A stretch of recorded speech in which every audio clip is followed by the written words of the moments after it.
Redneck Brian here. Quick update. I just working on the transmission here for the racer.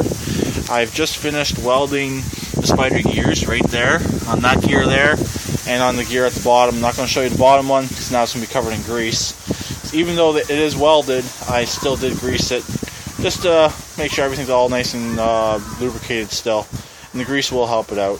The axles are greased. I've also found out this case does have a fill, so I don't have to pre-fill this case before putting it back together. There's a fill right there, so I was able to get the cap out in one piece.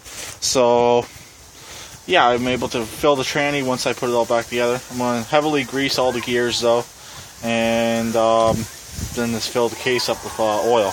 I still got the oil left over from the 4x2. So anyways, just thought I'd do a quick update. Got the welder and the generator because I don't have 20 amps out here, so I gotta use the generator. I only got 15 out here. If I wanted 20 amps, I'd have to upgrade the line and the breaker in the house. But the generator started up with 2 poles, choke, 2 poles, it fired right up.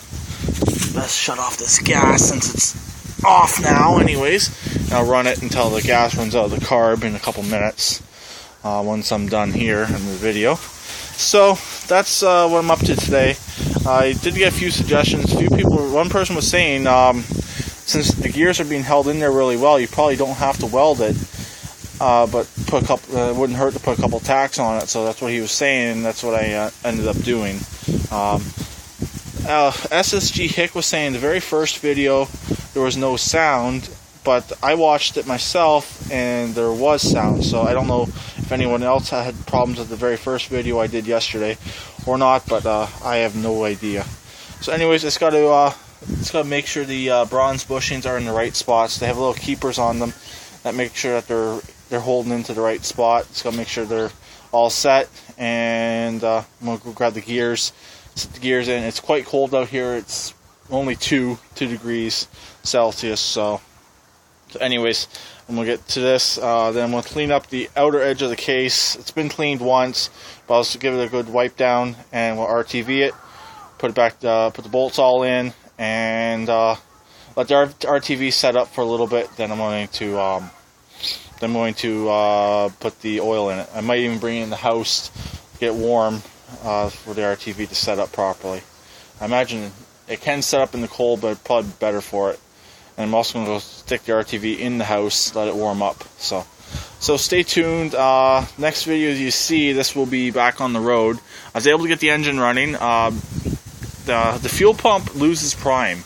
So I was looking into a new fuel pump. I'd rather find an electric fuel pump for it. I think that would actually work a lot better than the mechanical fuel pump. Then on the side of the engine, I'll just cap off the lines going into the stock fuel pump. I was talking to the parts store, and they said most likely, or he said no, you cannot pull off the valve cover on these engines since it's hydraulic lifters. So if I can find an electric fuel pump, that would actually work out a lot better. Similar to the one that would be on the Honda HT3813s, something like that I think would actually work perfect. Also, I'm planning on removing the governor on this engine as well. That's my next job on this, is to ungovern this engine. I like the engine. I don't really want to blow the engine up, but my foot's good enough. I can do it good enough without blowing up the engine. So, anyways, that's it for now. So I'll do a quick update on the tranny and what I decided to do. So I'll talk to everyone later. Please keep it redneck like always, and please subscribe and comment.